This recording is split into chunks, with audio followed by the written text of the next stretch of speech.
First alert weather time.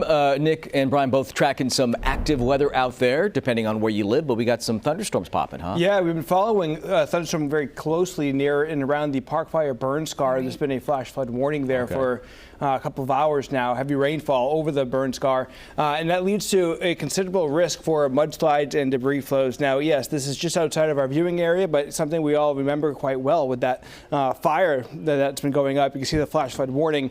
The polygon there in blue kind of does take the shape of the burn scar itself from that fire. So storms are still going up in and around the burn scar itself. Some heavy rainfall. They've been building back toward the west there, but that flash flood warning does continue through about 6 p.m.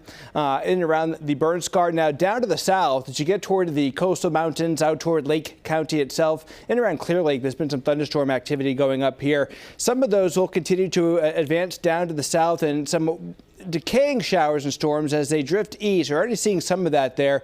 Will likely come into western parts of Colusa County, western areas of Yolo County in the form of some light showers. But then that activity is not likely to survive much further than that.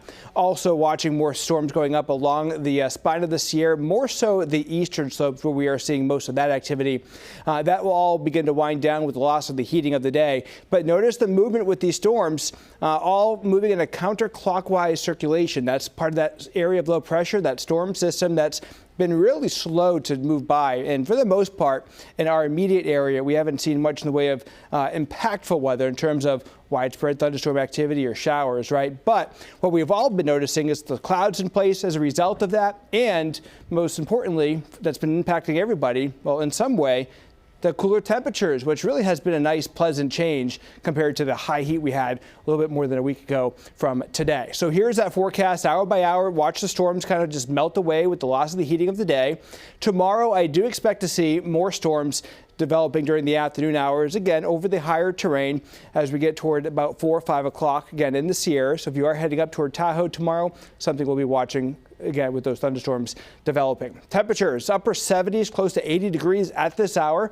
Not too much in the way of some gusty weather. We did see some gusts closer to 20 miles per hour within the latter part of the afternoon hours. And then for tonight, upper 50s, low 60s across the valley. Tomorrow, temperatures getting back up into the 80s across the Sacramento and San Joaquin Valley. We start to see that slow climb back up through the 80s and eventually getting back to the 90s as you roll into next week. By the way, tomorrow, the Lodi Grape Festival taking place. Beautiful weather for that. Should be nice and comfortable as well. Clear skies. And then as we get toward next week, you can see by next Wednesday especially, back up there into the mid-90s and drying out too for the Sierra. Tony?